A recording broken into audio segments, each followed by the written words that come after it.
Hi everyone, welcome back to the Oversharers podcast. My name is Kaltoon. And I'm Hada. And today we have the wonderful, amazing, talented, beautiful, sensational Aziza! We're going to play some games. We're going to have some fun. Answer some lovely questions that our people on Instagram asked our lovely Aziza. Hopefully they're not too crazy. And then we're going to do a few scenarios. As an icebreaker, like when we used to be in school and everyone used to play a game to get to know each other. I'm going to play a game with you guys. Are you ready? Basically, guys, we are playing True Confessions. Everyone has one truth and one lie in front of them. Right, who is going to start? I'll start. Oh, thank you. Pick a number. Which one do you want? Oh, number 2. When I had my car crash, there was a possessed man in the room opposite me. What, bruv? How's that funny? It was traumatic. Wait, what? How do you know who's possessed? Yeah. Bruv, listen. Is this in the hospital? This was in the hospital. I knew he was possessed because he was like, I'm going to kill everyone. Like, and then Maybe like, it was the drugs, nurses, alcohol. the nurses were opposite. No, but mixture this of is why I both. knew he was possessed. Because basically when I had my car crash, I wasn't religious in it. So that's when I started like trying to pray more. Yeah. And my dad brought me a Quran when I crashed my car. Yeah. And when he would start screaming, I wouldn't go on live because I was going on live. So I'd only go on live in the night when he was just more silent. But Can I just say, are you okay from the car crash? no. And I knew he was possessed because when I would read the Quran, he would stop screaming, my brother. Oh. What do you mean? Oh! No, Like, but if they're possession, they'd be screaming from the Quran.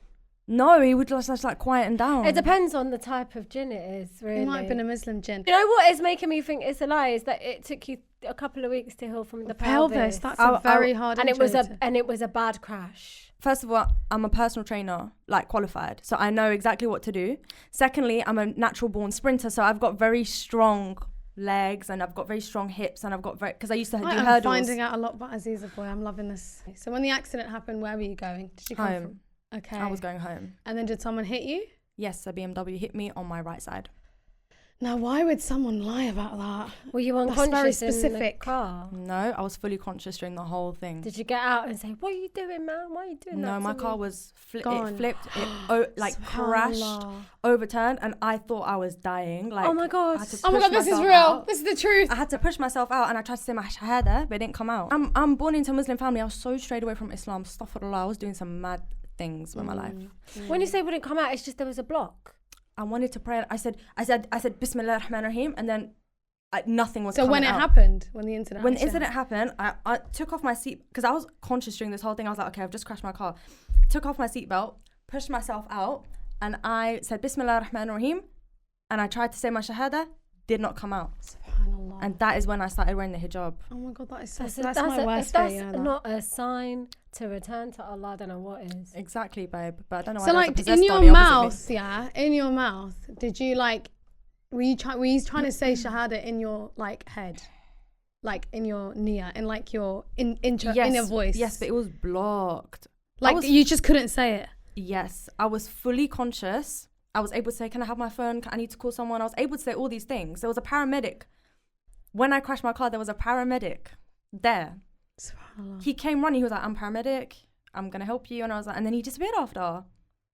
You know, there's this thing that I read on TikTok the other day. They were like, when people have like crazy accidents, Yeah, they I've see seen like that. a random person. Like an angel, Yeah, innit? Yeah.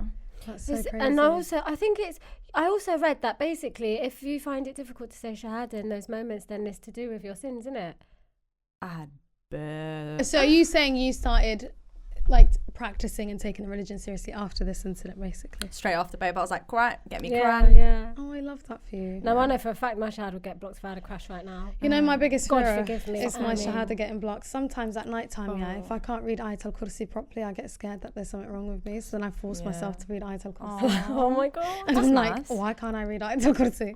Because I remember someone saying to me, if you can't read Ayatul Kursi, there's something, I think there's jinn inside Oh, you. shut up, Oh, bro. I know. really? But you know, people just make stuff up to Yeah, scare no. Do you know what though? I just thought there's a lot of hearsay in it. We need to just make sure we're sticking to the books. Do you know what I mean? Yeah, The literally. maddest one I ever heard was in Mal'amad, which is like Quran school back in the day when I was younger. Someone said to me, if you're praying and like you're in sujood form and like you want to fart, it's because the shaitan is playing with your bum. It's playing with the hairs on your bum. The hair? What the? Or like apparently another one that's apparently false is like that if you can't wake up for Fajr, Yeah. that is the shaitan basically pissing in your ear. In your ear? Yeah, that's what I Well, got that's told. what I used to get told when I was younger to scare me to do things. I used to get the shoe, the chappal, bruv. You can't be having your shoe facing Allah. Oh, Yeah, because that was disrespectful. Yeah, oh my God. So That's valid. actually so funny. Okay, back to the game. The basis of what's on that paper is the fact that you're in the hospital and there was a possessed man in the ward opposite you. Yeah. Right. Right, read number I'm one. going to say that's pretty basic. All Wait, right, she needs then. to read number one. Number one, I popped pills in an alleyway with a homeless man. So yeah, you man got to Okay, decide you which said one's to true, me, which one's okay, why were you in the alleyway with a homeless guy? Because I was an itty babe. East London girl. You were just having I was just having a bit of fun. Was having it a like moment. someone that you knew from like sixth form who became a nitty, having just... you Oh know- no, darling, this was a random old man in the alleyway. And then you shared your drugs with him or his Oh no, drugs? I'm gonna keep mine. He can keep his. But let me tell you, we're just gonna hang out for the day. Do you know what I mean? Like, there's nothing else No, to this do. is cap. I can't do it. 100% the lie is the nitty in the alleyway. Okay. Okay, wait. What's his name? Do you remember his name? No. How long were you with him? 3 hours? No, 2 hours. All 2 right, tell hours. me your conversation that you had with him. What sort of chat were What you was his having? life like? Yeah. How am I supposed to know? He was like, no, but we got along still. You got so come on. You must remember a conversation you had, even if it was. I think he was just speaking about being homeless and how he wanted a cigarette like every 5 minutes. Like literally. Okay. Okay. Right. Astaghfirullah. What was his name? Babe, I have no idea. I think I was like 18. So that night, what were you doing before you met the nitty in the corner? I was in the library reading a few books and I was like, okay, I'm gonna have some ecstasy. Astaghfirullah. Astaghfirullah. We don't condone this. No, Anyone this does, is so wrong. carry on. What is that? And I was in Ilford, innit?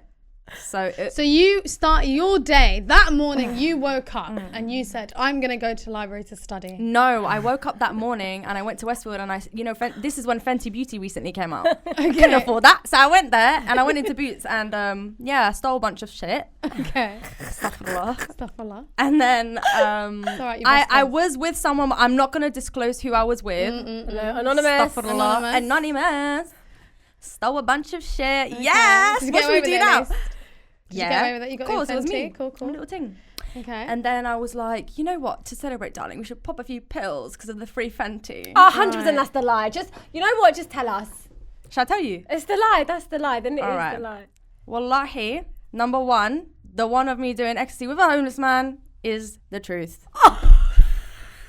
She's funny. There's no judgment on Everyone this pod. has a crazy past. I know I've had a good time when I was 17. Between the ages of 17 to 21, I would say I had a good life, you know.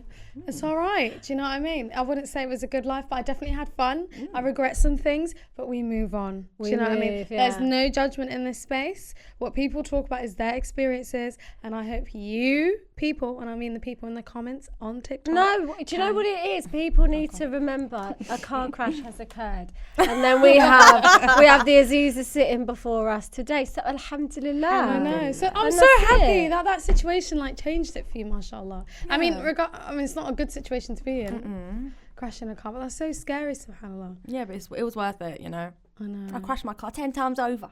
10 times over to be here. Right, Yeah, do you want to go literally. next, darling? Right, so I just pick one. Just pick any. Right, number 2, go and read it to us. I can twist my arms like all the way around my body. So basically my arms are like this. I can twist it all the way around my body. So you're double jointed. Yeah. The thing is, I know you. I've completely forgot that I'm sitting with someone who just knows my whole life that's story. So funny. Yeah. That is so funny. Okay, shall I do the other one? Alright, go. I saw a UFO in Burra, Somalia, and it really scared me. And now I'm obsessed with UFOs. You saw a foe? A UFO. Oh, a UFO. Yeah. Unidentified. So I saw a object. UFO in Burra, Somalia, and it really scared me. And now I'm just obsessed with UFOs. Cute. Okay, so When did you go to Bora? 2012. I I was there for 1 week. okay, so UFO in Somalia. Mm. Sounds casual, to be fair. Why would UFOs come to Somalia? They always go to America. Crack your fingers. Oh, the way she's doing it. The simple thing would be to just do what she said. I don't think I'm in like the Oh, you're not in the costume to do it. Costume. You know, she's not in the the... flexible clothing. Is it? Yeah, but someone who's double jointed can just do it. How long have you been double jointed? I wouldn't say all my life, but for the longest time, I thought that it was just something everyone could do.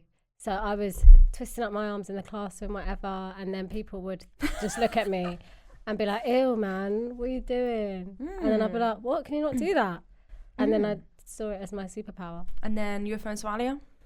So the UFO in Somalia spent 1 week in Burra, and basically we're walking around in some like really open space. We got out of a car, walking, blah, blah, blah, blah. And then it was really pitch black outside because like there's no light in these rural places. There's no light, there's no electricity, there's nothing. Like, you know how we have lampposts here? No lampposts. So we're walking. You can hear hyenas. You can hear mad noises. There's like bugs. You can hear like the little crickets. There's loads of noises of just bugs and animals. Lovely. And then I don't know what prompted me to look up, because my instant sort of thing is to look around you so that there's nothing jumps out at you, because it's just so scary. Like but I thought, let me look up in the sky. And at first I thought it was a shooting star, like just a bright light in the sky. And then I looked deeper into the sky and it was this like thing, like it was just this like metal thing in the sky, and there were like these lights, and I was like, oh my god, is it gonna take me? Like I was actually scared because I was quite young. I was only like 21 at the time, same age as you. So I was like, oh my god, like is today my day? Am I going? So just quickly, you're saying the UFO looked like, what was it, a saucer in the sky? How did it No, look? so people just tend to assume that UFOs just come in the shape of a saucer. It wasn't a saucer. It was more like this metal floating box with like these like darker metal Doctor bits Who. on the side. Yeah, the phone box, babe. No, it wasn't a phone box. It's not like a rectangle. It was more kind of in the shape of a cube. A square. Yeah. Right, guys, we need to vote. Oh, okay. Aziza, what do you think? Twist the arms or UFOs? I know her side. I think it'd be unfair for me to answer this. Okay, so you saw some. I think you saw a UFO in Somalia. I think she is somewhat jointed. I want from the clicking of the fingers. Yeah, she's got joints, so it's not that deep. Partially true Aziza, I again. appreciate that. I'm going to confirm that the lie was the UFO in Somalia. Am I a really good I'm so storyteller? gullible. You were waffling. Yeah, she was waffling, but I was like, Okay, last bit, and then I'll go quickly. So I've chose one, and I said, I once fell in a hole in Bali. Shall I make you laugh? Me and Harder always used the same regurgitated two truths and the one lie. It was quite a deep hole, though. It actually hurt me, I'm not gonna lie. okay. Yeah. The second one is, I once pressed the school alarm and blamed someone else, and they got excluded. You fell in a hole in Bali, babe. Yeah, valid. That was the truth. Oh yeah! That's quite shit. She fell in a hole.